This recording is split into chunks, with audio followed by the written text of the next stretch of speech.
everyone, it's literally been more than a year since my first upload/review, so if you're a returning viewer since then, sorry to have made you wait and thank you for coming back. Guess I proved my own point about how there isn't really a deadline or a schedule for anyone to keep creating and publishing content, except when you're creating your own. So if you're just starting out like me, don't be too hard on yourself. For first-time viewers and fellow pop culture enthusiasts, I'm totally aware that this review is coming right out in San Diego Comic-Con week, so thanks for taking time out from your schedule to check this out. This episode actually isn't what I intended to put out for my second upload, but I pushed it up the priority list because if you happen to see this Jada Toys Chun-Li figure at Comic-Con, along with the Evo Ryu exclusive that everybody wants, and if this helps you decide whether or not to pull the trigger, then it served its purpose.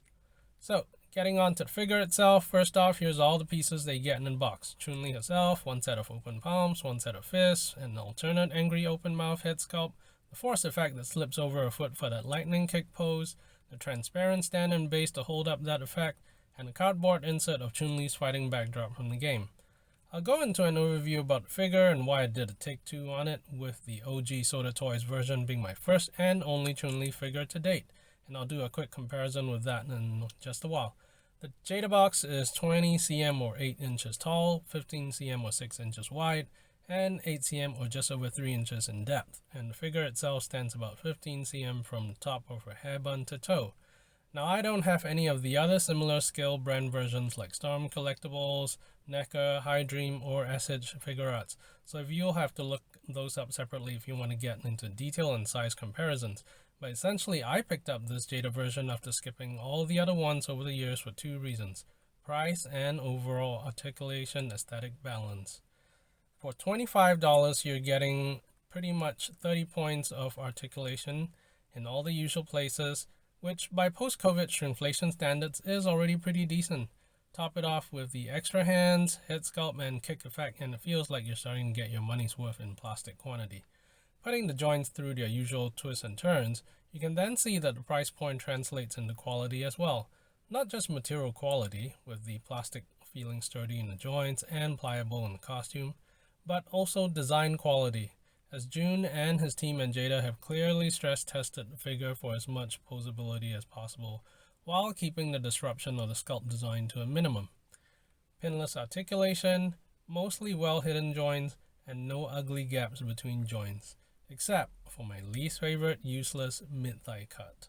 And finally, in terms of paint and sculpt line work, everything looks relatively clean and sharp, especially her facial features and yellow trimming on her outfit. Although I think making her nose a little smaller would have made her face aesthetically more pleasing. When you compare this with the almost 20-year-old SOTA version, which retailed for closer to half of Jada's price back then, it's clearly how well the SOTA version has aged and how much of it inspires Jada's design as well, and how much value it was for money. There's even floral texture detail on the SOTA waist sash that even some of the more modern versions lack. But what I like most about Jada's design is a curvier and more proportionate silhouette that strikes the best balance between the ridiculous muscled thighs of Storm Collectibles and the overly anime cuteness of SH Figure Arts. She clearly has better defined boobs and butt than her SOTA version, which doesn't hurt the attractiveness factor, but she also poses more flexibly in her shoulders and torso, and has that kick effect accessory to boot. The ankle joint is probably the weakest point and doesn't feel as tight as the Jada Ryu or Fei Long's joint, but overall is still enough to keep her standing for most poses. I also like the bigger ball pack on Jada's neck that just makes it feel a little bit sturdier than SOTA's, and lets you swap heads from other lines without looking too disproportionate. But do be careful with the lock of hair coming off her forehead when you're tugging on the head.